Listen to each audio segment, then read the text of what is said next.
जड़ कट जाती है। बुद्ध ने कहा था, तुम तुम्हारे विचार नहीं हो, विचार तो बादलों की तरह है और तुम आकाश हो। अब कल्पना कीजिए, अगर आप आकाश हैं तो कोई डर, कोई बेचैनी ज्यादा देर तक टिक नहीं सकती। यही असली शक्ति है जो हमें भीतर से मुक्त करती है। लेकिन दोस्तों, अगर आप ऐसा नहीं करते, अगर आप हर दिन इन चीजों को नजरअंदाज करते हैं तो क्या होगा?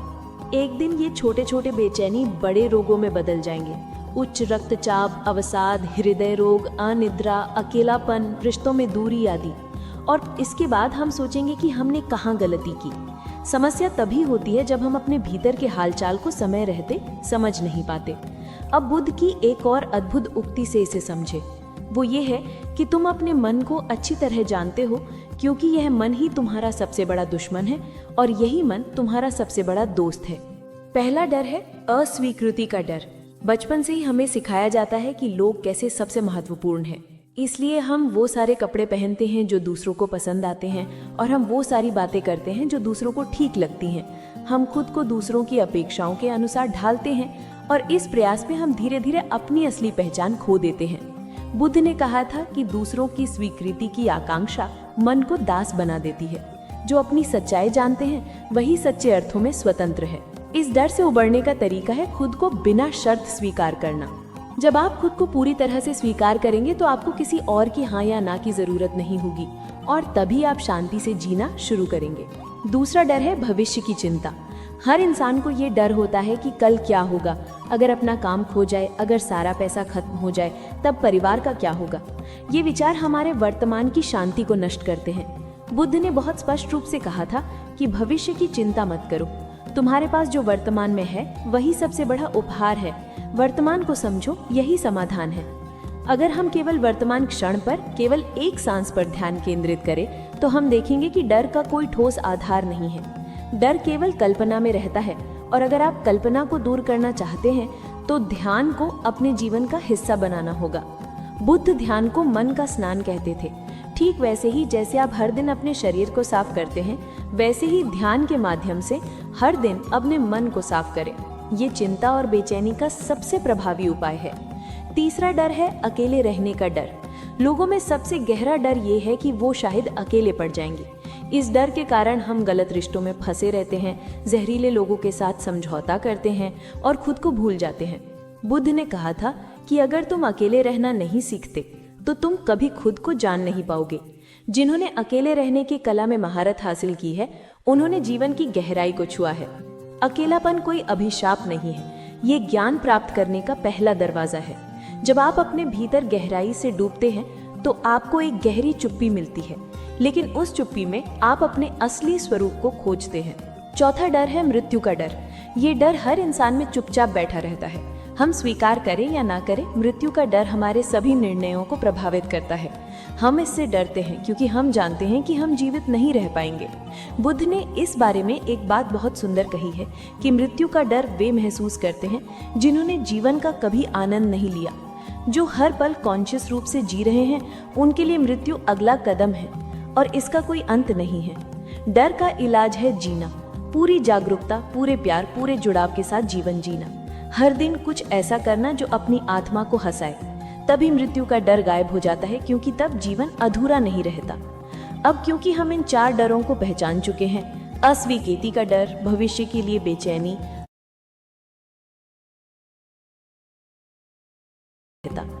अब क्योंकि हम इन 4 डरों को पहचान चुके हैं, अस्वीकृति का डर, भविष्य के लिए बेचैनी, अकेलेपन का डर और मृत्यु का डर, इसलिए अब बुद्ध की मौलिक शिक्षा को समझने का समय आ गया है, जो सभी के लिए एक ही उपाय प्रदान करती है। बुद्ध यही कहते हैं कि साक्षी बनो, अपने मन का अवलोकन करो और इसे पकड़े मत रखो। आपके मन में जो भी विचार आए, चाहे वो डर, बेचैनी या दुख हो, केवल उनका अवलोकन करें। दौड़ के भागे मत, लड़ाई मत करें, उन्हें रहने दें और आप केवल अवलोकन करें।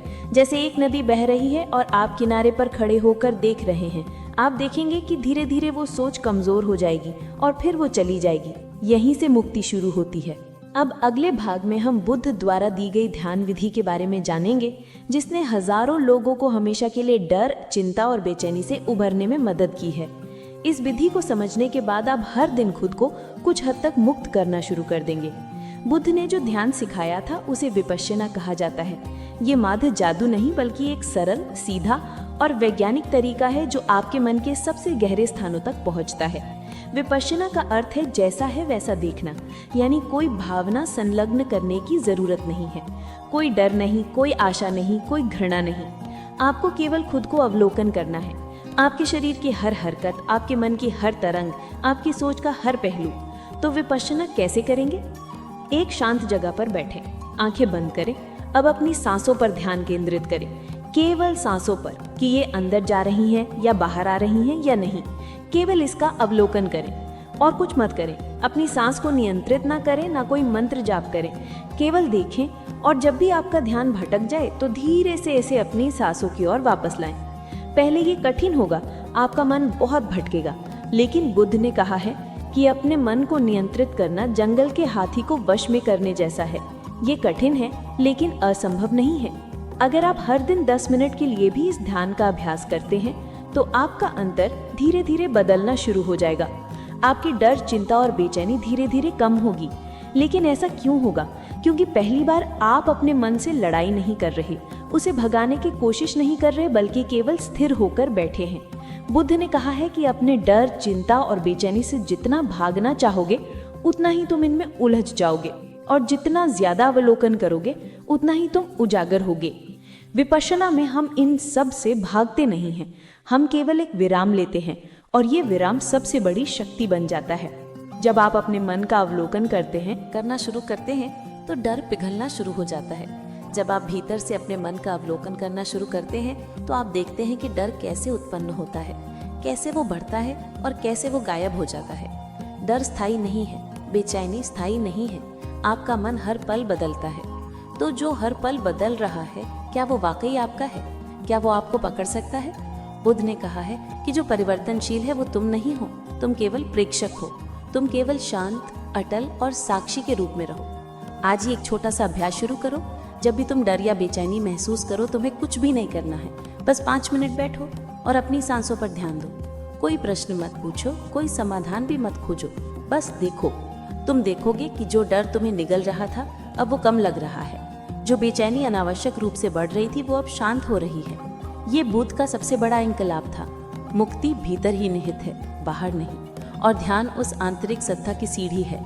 अब हम खोज करेंगे कि जब डर, चिंता और बेचैनी पूरी तरह से चली जाती है तो जीवन कैसा दिखता है, और मृत्यु से पहले बुद्ध ने अपने शिष्य आनंद से आखिरी बात क्या कही थी जिसने उसे ज्ञान की प्राप्ति तक पहुंचाया था। तो दोस्तों, जब एक व्यक्ति के भीतर से डर खत्म हो जाता है तो वे किसी भी परिस्थिति में अटल नहीं रहते, वे प्रशंसा में फूले नहीं समाते और आलोचना में टूटते भी नहीं हैं। वे भीतर से पूरी तरह से शांतिपूर्ण हो जाते हैं, क्योंकि ये दुनिया अब उन्हें डरा नहीं सकती। बुद्ध ने कहा था कि जो व्यक्ति खुद को डर से मुक्त कर चुका है वही इस जीवन से मुक्त है।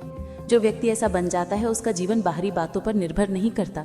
दूसरे उनके बारे में क्या सोचते हैं या कौन उन्हें प्यार करता है या कौन उन्हें प्यार नहीं करता, वे उस पर निर्भर नहीं करते।